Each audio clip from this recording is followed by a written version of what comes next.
तो आज की इस वीडियो में हम लोग देखते हैं लॉ ऑफ केमिकल कॉम्बिनेशन।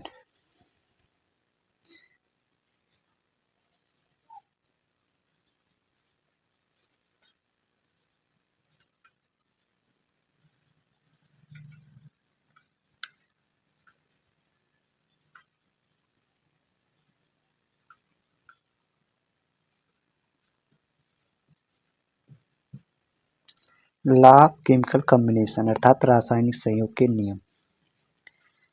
तो ये नियम जो है वो 18वीं शताब्दी में कुछ रसायनज्ञों के द्वारा दिया गया, जिसमें रासायनिक परिवर्तनों का मात्रात्मक अध्ययन शामिल है और रासायनिक संयोग से संबंधित कुल 5 नियम दिए गए हैं। रासायनिक संयोग से संबंधित कुल 5 नियम हैं, तो एक एक करके देखते हैं। ये पांचों इस प्रकार हैं। पहला है law of conservation of mass. Law of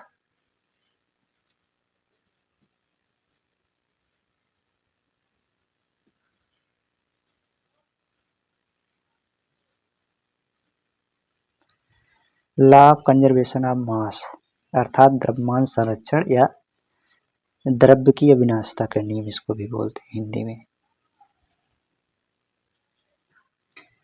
दूसरा है लॉ ऑफ कांस्टेंट प्रोपोर्शन।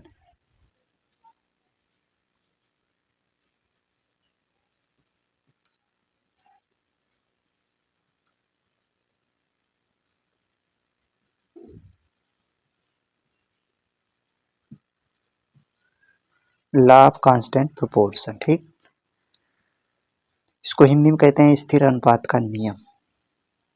ठीक है।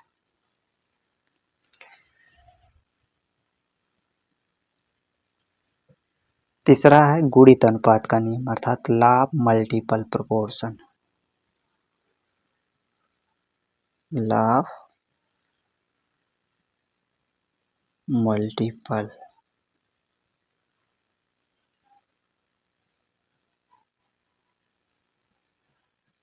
प्रोपोर्शन, ठीक। चौथा है लॉ ऑफ इक्विवेलेंट और रेसिप्रोकल प्रोपोर्शन, जिसको हिंदी में कहते हैं तुल्य व्युत्क्रम अनुपात का नियम। लॉ ऑफ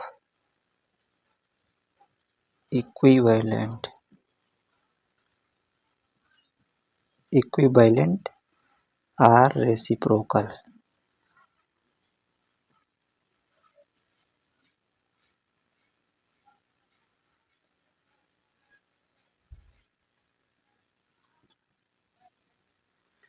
ठीक। और पांचवा है गैलुसैक का गैसीय आयतन संबंधी नियम अर्थात Gay Lussac's law of gaseous volume.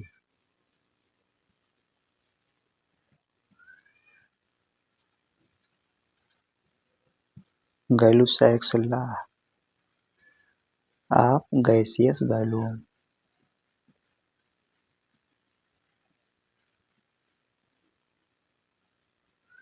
ठीक। ये 5 नियम हैं, एक एक करके देखते हैं। तो सबसे पहले है law of conservation of mass. इसको जो है 1774 यानी 1774 में दिया गया। दिए किसने? एक वैज्ञानिक थे लेवोजियर। लेवोजियर या इनको लेवोसिए के नाम से भी जाना जाता है, ठीक। इनके नियम के अनुसार किसी भी रासायनिक भाग अगर रसायन विज्ञान के अंतर्गत इस परिभाषा को देखें तो हम जानते हैं रिएक्शन के 2 मेन पार्ट होते हैं। एक होता है रिएक्टेंट, होता है और एक होता है प्रोडक्ट होता है, ठीक। तो ये परिभाषा कहता है कि किसी रिएक्शन में पार्टिसिपेट करने वाले समस्त रिएक्टेंट का मास रिएक्शन में बनने वाले कुल प्रोडक्ट के मास के इक्वल होता है, ठीक। अर्थात किसी रासायनिक अभिक्रिया में भाग लेने वाले अभिकारी पदार्थों का रिएक्टेंट, अभिकारी पदार्थों का कुल द्रव्यमान अपक्रिया में बनने वाले उत्पाद के कुल द्रव्यमान के बराबर होता है, बस इतना है। अगर इसको एग्जाम्पल के थ्रू देखें तो जैसे देखिए कार्बन प्लस ऑक्सीजन मिल करके बनाते हैं कार्बन डाइऑक्साइड, ठीक। अब ये रिएक्टेंट है, ये प्रोडक्ट है, तो रिएक्टेंट का कुल मास अगर हम देखें तो कार्बन का अगर परमाणु भार के आधार पे देखें या आणविक भार के आधार पे देखें तो कार्बन का परमाणु भार होता है 12 प्लस यहाँ 2 ऑक्सीजन है, एक का होता है 16, तो ये हो जाएगा 12 प्लस हो जाएगा 32, ये हो जाएगा 44 44। इसका भी निकालेंगे इसी तरीके से हो जाएगा।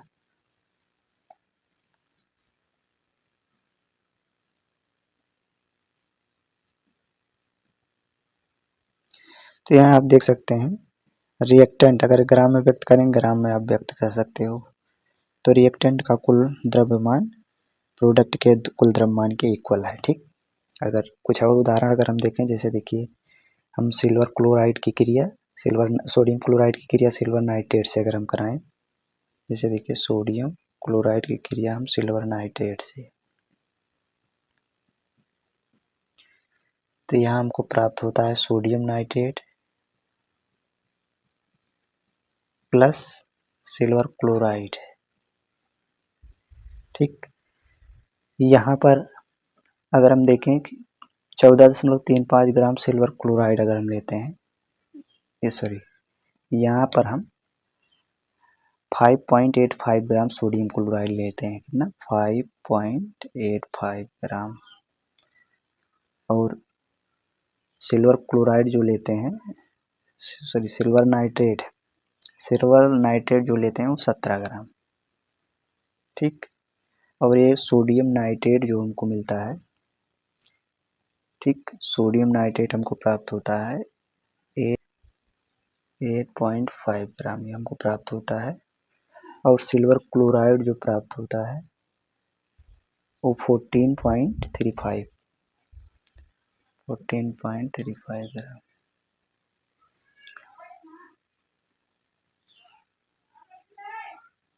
ठीक। अब इसको अगर हम ऐड करें तो हो जाता है 22.85,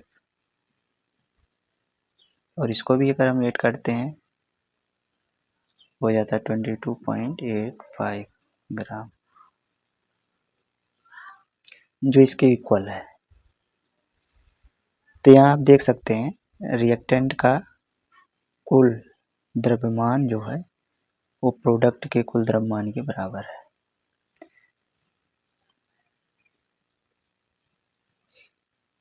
ठीक। तो इसी को कहते हैं law of conservation of mass, अर्थात द्रव्यमान संरक्षण का नियम, ठीक।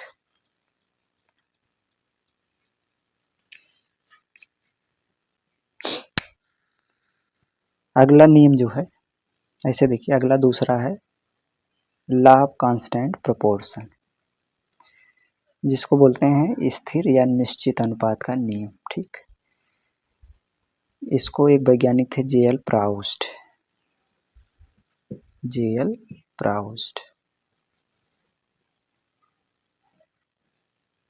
इन्होंने दिया 1779 में दिया। इनका कहने का मतलब था कोई भी पदार्थ चाहे जिस विधि से बनाया जाए या चाहे जहाँ से प्राप्त किया जाए, चाहे उसके बनने में भाग लेने वाले तत्वों के परमाणुओं का अनुपात हमेशा स्थिर होता है। जैसे वाटर ले लो, तो जैसे हमने H2O लिया, अब इसमें हम एलिमेंट देखते हैं, एलिमेंट जो है कौन कौन सा है, एक हाइड्रोजन है और एक ऑक्सीजन है, ठीक। इसके एटम्स को अगर हम देखें, तो हाइड्रोजन के 2 और ऑक्सीजन का 1 एटम्स भाग लेता है, ठीक। अगर इनका एटॉमिक मास रेशियो देखें,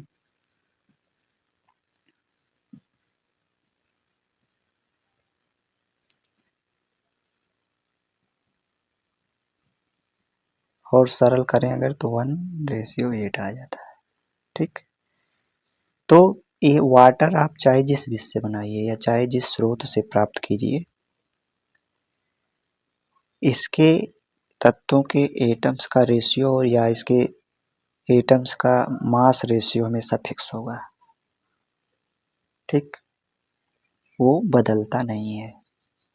यही है लॉ ऑफ कांस्टेंट प्रोपोर्शन। ठीक, बस इतना सा। कोई भी ले लो, और भी आप ले सकते हो। कार्बन डाइऑक्साइड ले लो, इसमें कार्बन और ऑक्सीजन का जो रेशियो है, चाहे एटॉमिक रेशियो ले लो चाहे एटॉमिक मास रेशियो, हमेशा फिक्स होगा, वो चेंज नहीं होगा। ठीक, यही है लॉ ऑफ कांस्टेंट प्रोपोर्शन।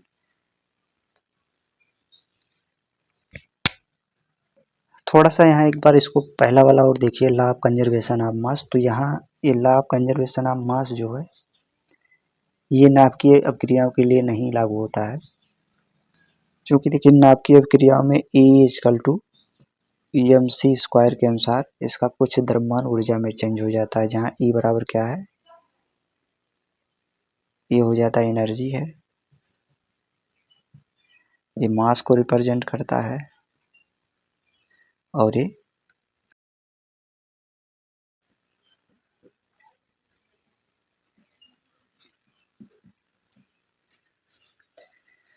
ठीक। तो यहाँ नाभिकीय अपक्रियाओं के लिए ये रूल अप्लाई नहीं होता, बाकी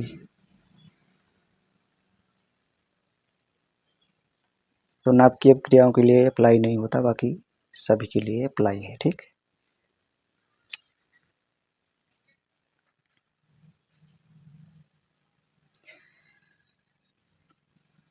तीसरा नियम जो है वो है गुणित अनुपात का नियम। एक वैज्ञानिक थे जॉन डाल्टन।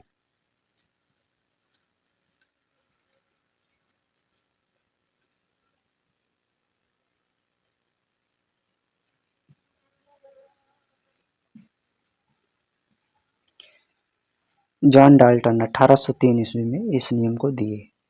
इनके अनुसार दो तत्वों के परमाणु आपस में मिल करके जब एक या एक से अधिक यौगिक बनाते हैं और सभी यौगिकों में एक का भारात्मक अनुपात स्थिर होता है और दूसरे का एक गुणित अनुपात में चेंज होता है, तो इसी को गुणित अनुपात का नियम कहते हैं। जैसे देखिए कार्बन और ऑक्सीजन ये आपस में मिल करके एक बनाते हैं कार्बन मोनोऑक्साइड, एक बनाते हैं कार्बन डाइऑक्साइड। दोनों यौगिकों में इनका भारात्मक अनुपात देखें तो इसमें कार्बन का 12 रेशियो, इसमें 16 और इसमें 12 रेशियो 32। तो यहाँ देखिए दोनों का दो मिल करके दो यौगिक बना रहे हैं, दोनों में एक का भारात्मक अनुपात स्थिर है और एक में इसका गुणित अनुपात में चेंज हो रहा है, तो इसी को कहते हैं गुणित अनुपात का नियम। तो सिंपल सा है, दो तत्वों के परमाणु आपस में मिल करके जब एक से अधिक यौगिक बनाते हैं और उन सभी यौगिकों में एक का भारात्मक अनुपात स्थिर और दूसरे का एक गुणित अनुपात में चेंज होता है, तो इसको गुणित अनुपात का नियम कहते हैं। ठीक, बस इतना सा है।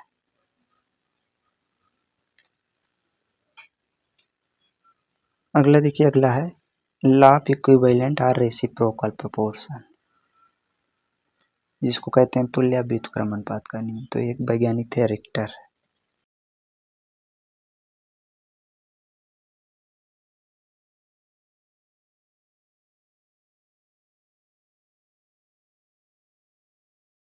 सत्रह सौ बानवे ईस्वी में। इसको ऐसे समझिए,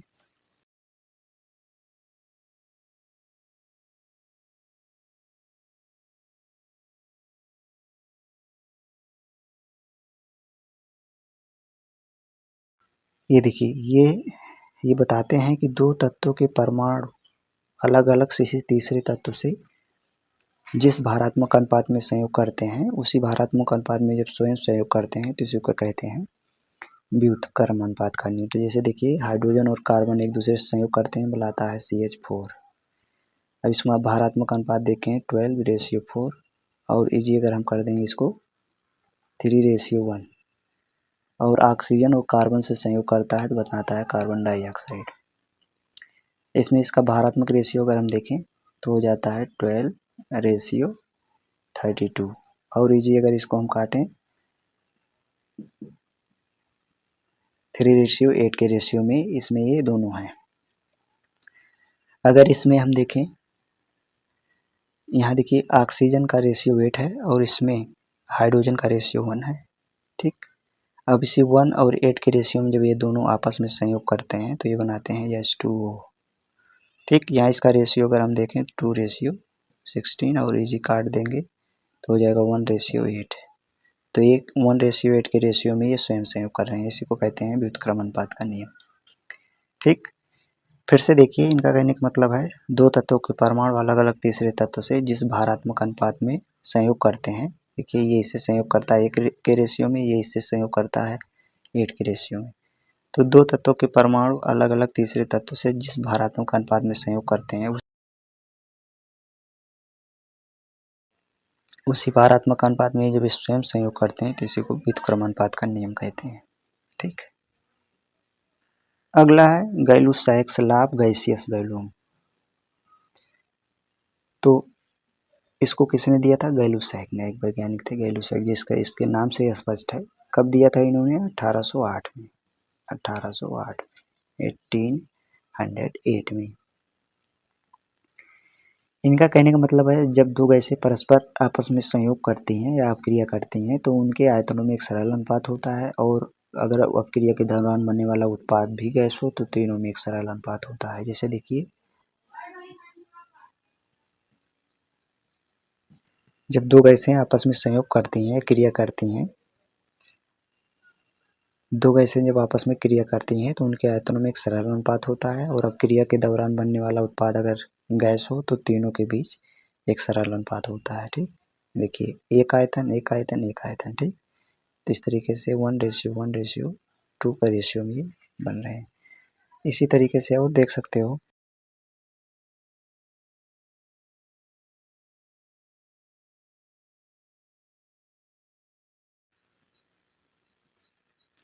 अमोनिया देखिए 1 नाइट्रोजन M1 आयतन में, A3 आयतन में, एक गैस है दोनों, और इनके संयोग से अमोनिया गैस बन रहा है, ठीक। तो इसमें इसका आयतन 2 है। तो इस तरीके से इनके तीनों के बीच संबंध होता है 1:3:2, ये सरल रेशियो है, ठीक। तो इसी को गैलुसैक्स लॉ ऑफ गैसियस वॉल्यूम कहते हैं। अगला हम देखते हैं डाल्टन्स एटॉमिक थ्योरी।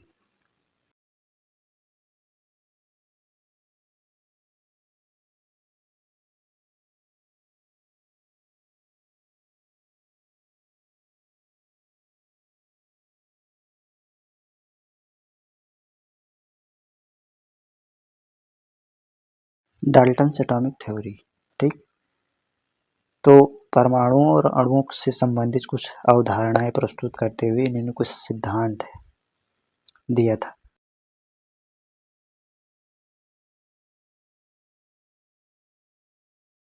कुछ महत्वपूर्ण बिंदु इस प्रकार हैं। जैसे पहला इन्होंने बताया था पदार्थ या तत्व अनेक सूक्ष्म कणों से मिलकर बने होते हैं जिन्हें एटम्स कहते हैं, ठीक। दूसरा इन्होंने बताया परमाणु तत्व सूक्ष्म कण हैं जिन्हें विभाजित नहीं किया जाता और अभिक्रिया के दौरान ये ज्यों कहते हो बने रहते हैं। दूसरा पॉइंट जो बताया, ठीक, अर्थात इंडिविजुअल होते हैं। तीसरा पॉइंट इन्होंने बताया था कि एक ही तत्व के सभी परमाणु द्रव्यमान, आकार और अन्य गुणों में समान होते हैं, ठीक। चौथा पॉइंट इन्होंने बताया था कि भिन्न भिन्न तत्वों के परमाणुओं के परमाणु द्रव्यमान, गुण व अन्य प्रॉपर्टी जो होती है, आकार वगैरह सब भिन्न होते हैं। पांचवा पॉइंट इन्होंने बताया दो या दो से अधिक तत्वों के परमाणु एक पूर्ण संख्या, छोटे छोटे पूर्ण संख्या में एक निश्चित अनुपात में संयुक्त होते हैं तथा यौगिक परमाणु बनाते हैं।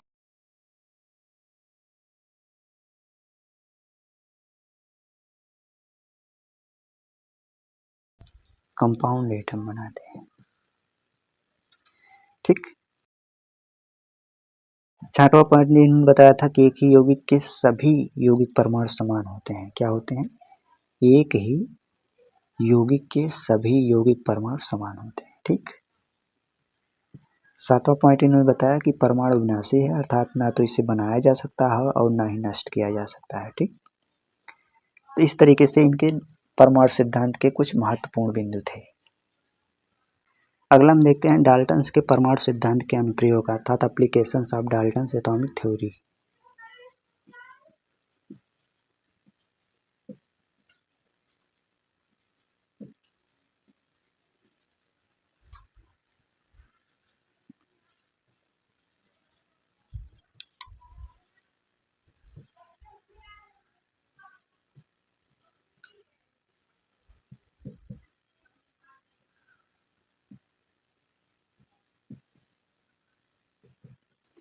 Applications of Dalton's atomic theory.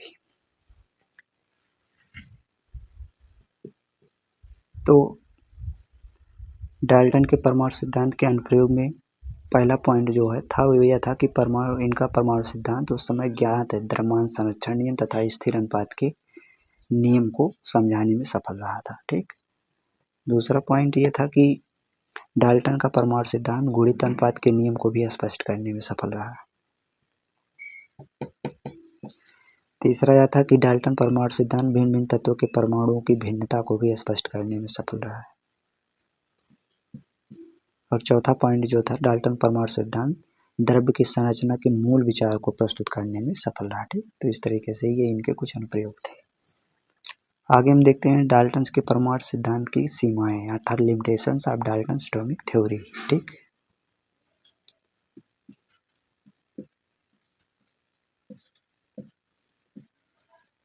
Limitations of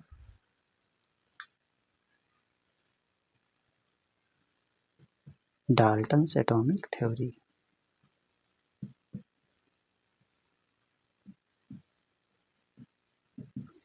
तो इनके एटॉमिक थ्योरी की क्या लिमिटेशंस है, देखिए पहला क्या था, पहला यह था कि रासायनिक संयोग के उन्हीं नियमों को स्पष्ट कर सके जो द्रव्यों के द्रव्यमानों पर आधारित था। और दूसरा क्या था, इनका सिद्धांत भिन्न भिन्न तत्वों के परमाणु द्रव्यमान आयतन तथा संयोजकता की भिन्नता को स्पष्ट करने में असफल रहा। तीसरा यह था कि यह सिद्धांत तत्वों के संयोजन से अणु किस प्रकार बनते हैं इसको स्पष्ट करने में असफल रहा। चौथा था कि यह सिद्धांत परमाणु तथा अणुओं को बांधने वाले बलों की प्रकृति को स्पष्ट करने में असफल रहा जो कि ठोस, द्रव और गैस में पाए जाते हैं। पांचवा यह था कि यह सिद्धांत परमाणु अणुओं के मध्य जो भिन्नता होती है उसको स्पष्ट करने में विफल रहा। छठवां यह था कि इनका सिद्धांत तत्वों के परमाणुओं के द्रव्यमान भिन्न भिन्न क्यों होते हैं इसकी व्याख्या करने में असफल रहा। ठीक,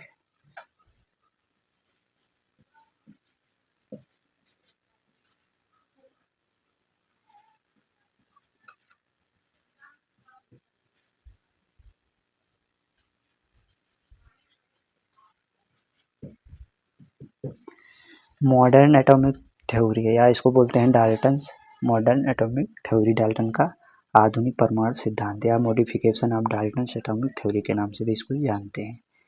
तो ये 19वीं शताब्दी में वैज्ञानिक थे, एक वैज्ञानिक थे थॉमसन, रदरफोर्ड और चैडविक, इनके द्वारा दिया गया। ठीक, क्या है उसको देखते हैं।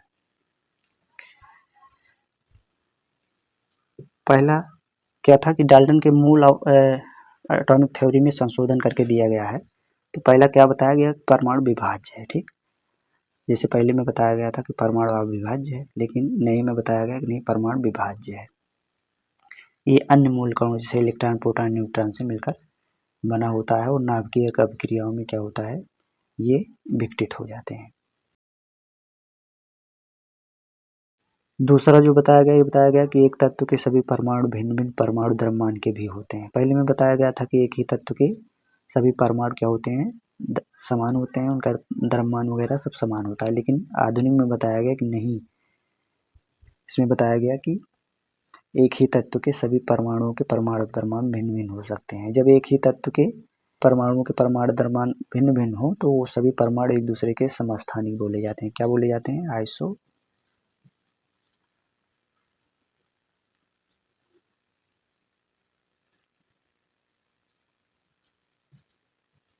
आइसोटॉप्स बोलते हैं। ठीक, एग्जाम्पल इसमें दिया गया, एग्जाम्पल के तौर पे बताया गया कि जैसे लिखिए क्लोरीन ले लो, ठीक, क्लोरीन एक का होता है 35 और एक का होता है 37, ठीक। तो क्लोरीन के 2 समस्थानिक आइसोटॉप्स हैं, ठीक। इसी तरीके से हाइड्रोजन के 3 समस्थानिक होते हैं, एक होता है प्रोटियम 1H1, एक होता है ड्यूटेरियम 1H2 और एक होता है ट्राइटेरियम 1H3, ठीक। इसमें देखिए परमाणु क्रमांक समान है लेकिन द्रव्यमान संख्या भिन्न भिन्न है, ठीक। अगला पॉइंट जो बताया गया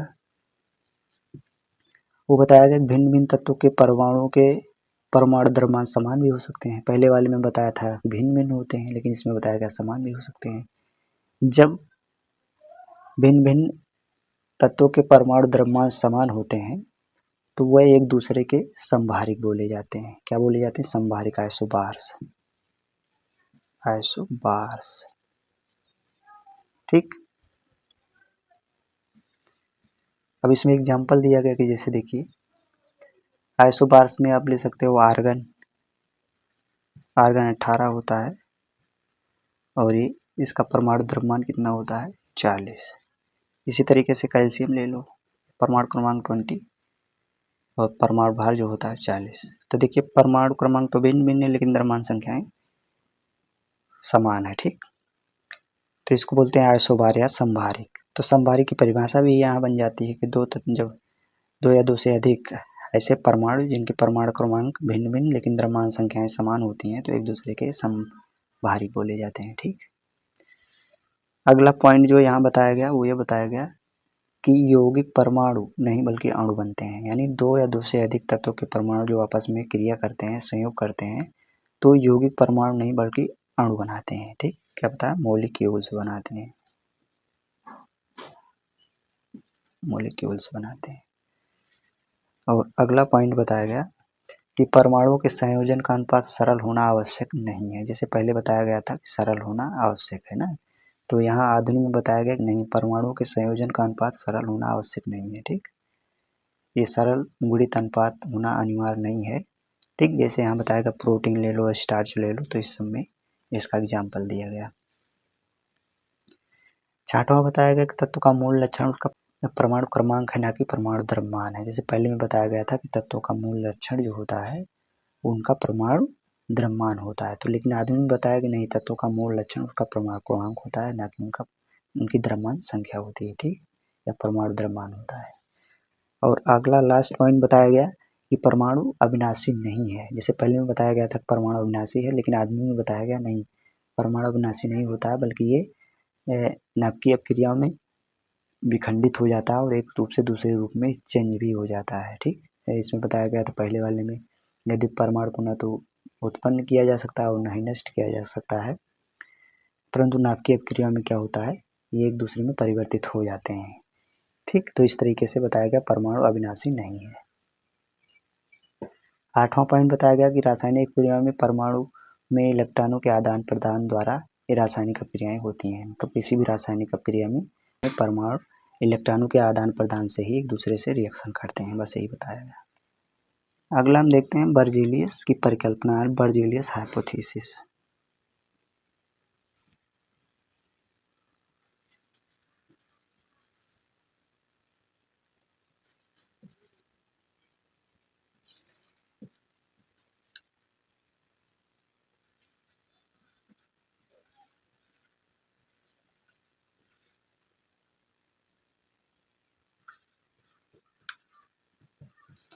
बर्जीलियस हाइपोथेसिस अर्थात बर्जीलियस की परिकल्पना। तो बर्जीलियस की परिकल्पना एक सिंपल सी है, जिसमें बताया गया कि समान तापदाब पर सभी गैसों के समान आयतन में परमाणुओं की संख्या समान होती है, ठीक। समान तापदाब पर गैसों के समान आयतन में परमाणुओं की संख्या समान होती है, बस इतना बताया गया, ठीक। अगला नियम है, अगले परिकल्पना है एवोगैड्रोस परिकल्पना, एवोगैड्रोस।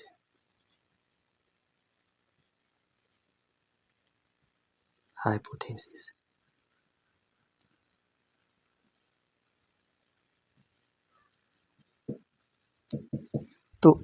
हाइपोथेसिस एवोगैड्रो की जो है वो सिंपल सी बस इनके हाइपोथेसिस में थोड़ा सा चेंज किया गया है बस, बाकी सेम वही है। इनमें बताया गया कि समान तापदाब पर गैसों के समान आयतन में अणुओं की संख्या समान होती है। ये बताए थे परमाणुओं की संख्या, इन्होंने बताया अणुओं की संख्या समान होती है बस।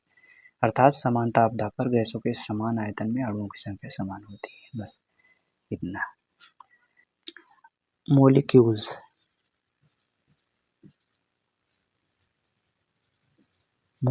तो मोलिक्यूल्स जो थे उनको दो वर्गों में बांटा गया। पहला है molecules of element, molecules of element, और दूसरा जो बांटा गया है वो है molecules of compounds, molecules of compounds.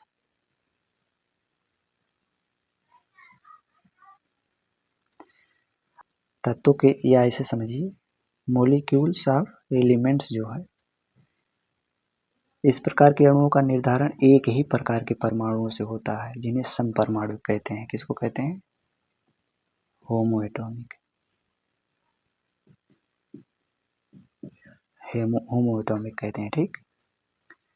अब एक परमाणु, ये एक परमाणु, द्विपरमाणु, त्रिपरमाणु प्रकार के भी होते हैं, ठीक। इस बेस पे इनको कहते हैं मोनोएटॉमिक,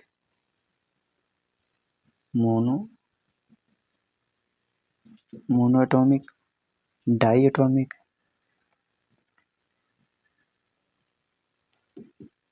और ट्राईएटॉमिक, ठीक।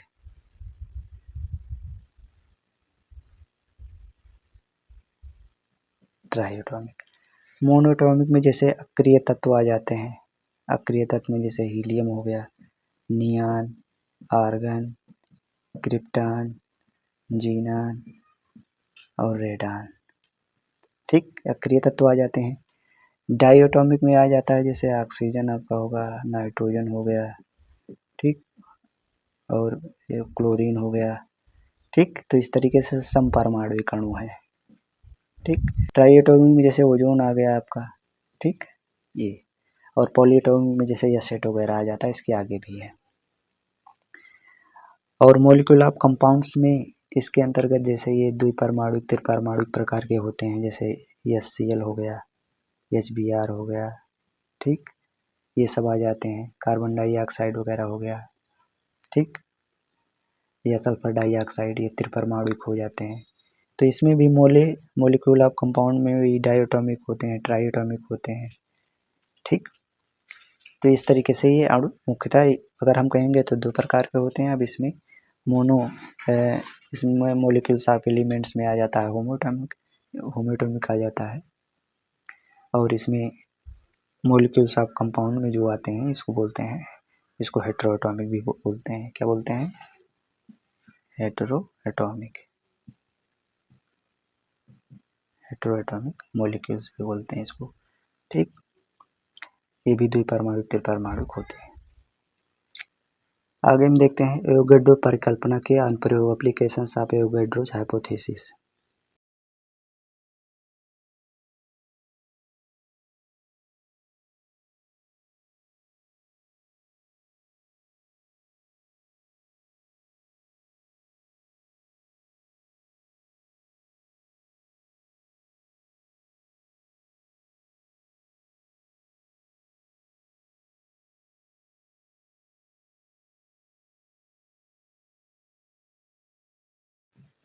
ठीक, एप्लीकेशंस ऑफ एवोगैड्रो हाइपोथेसिस। तो इनके अनुप्रयोग जो हैं इस प्रकार हैं। जैसे पहला देखिए, पहला डाल्टन के परमाणु सिद्धांत के संशोधन में, जैसे एवोगैड्रो के नियम में डाल्टन के परमाणुवाद की पुष्टि होती है, ठीक। और इसमें संशोधन जो हुए वो निम्न प्रकार से, जैसे पहला जो था, पहला ये था कि समस्त तत्व व यौगिक अणुओं से मिलकर बने होते हैं और अणु स्वयं परमाणु से मिलकर बने होते हैं,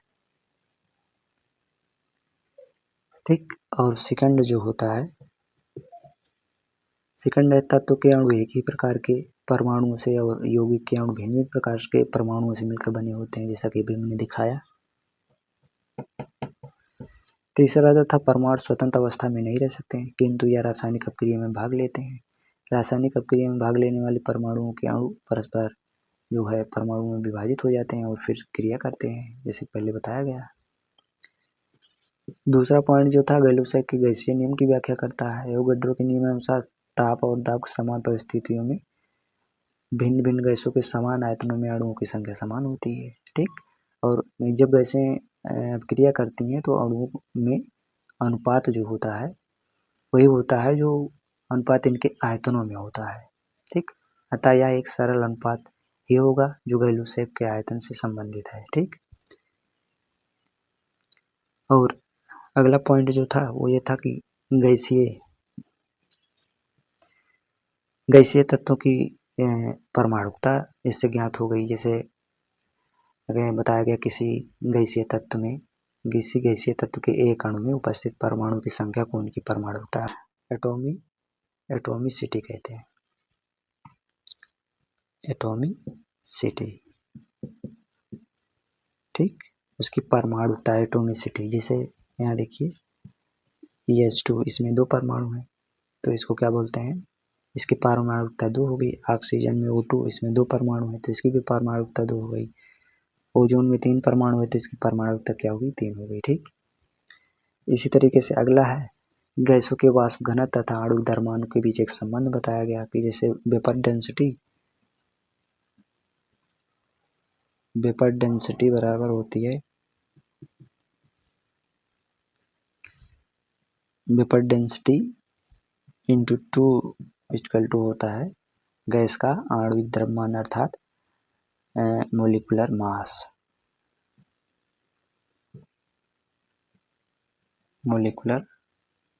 मास ऑफ गैस, ठीक। और अगला पॉइंट जो था वो ये था कि बताया गया कि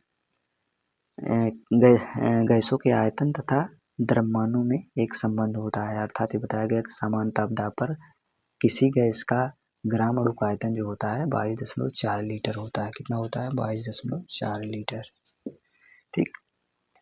और गैसों के रासायनिक सूत्र के निर्धारण के लिए फार्मूला बताया गया, ठीक। कल्पना की सहायता से गैसों के रासायनिक सूत्र का निर्धारण किया जा सकता है। जैसे अमोनिया के रासायनिक सूत्र का निर्धारण प्रयोगों द्वारा ज्ञात नाइट्रोजन के 1 आयतन तथा हाइड्रोजन के 3 आयतन के संयोग से प्राप्त 2 आयतन अमोनिया गैस प्राप्त होता है। इसके आधार पर उसका सूत्र का निर्धारण हो जाता है। जैसे यहाँ बताया गया कि जैसे नाइट्रोजन है N2 plus EH2 gives out NH3। तो यहाँ बताया गया प्रयोगों द्वारा कि एक आयतन नाइट्रोजन प्राप्त होता है N2 और 3 आयतन हाइड्रोजन प्राप्त होता है। तो ये मिलकर के टोटल जो है 2 आयतन अमोनिया बनाते हैं। तो इस तरीके से सूत्र का निर्धारण किया जा सकता था। अगला पॉइंट जो बताया गया कि तत्वों के परमाणु द्रव्यमानों की गणना। तो तत्वों के परमाणु द्रव्यमानों की गणना एक सूत्र निर्धारित करने के लिए एक सूत्र बताया गया। वहाँ बताया गया एटॉमिक मास बराबर इसमें बताया गया कि मोलिकुलर मास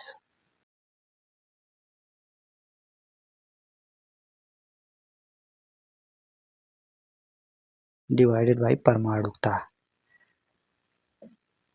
एटॉमिसिटी, ठीक। तो इस तरीके से अगर आपको एटॉमिक मास मालूम हो, तीनों में से अगर कोई 2 मालूम हो तो आराम से आप मोलिकुलर मास वगैरह निकाल सकते हैं, एटॉमिक मास निकाल सकते हैं, ठीक। समझ में आई बात। तो तत्वों के परमाणु द्रव्यमानों की गणना इस फार्मूले से आप आराम से कर सकते हैं, ठीक।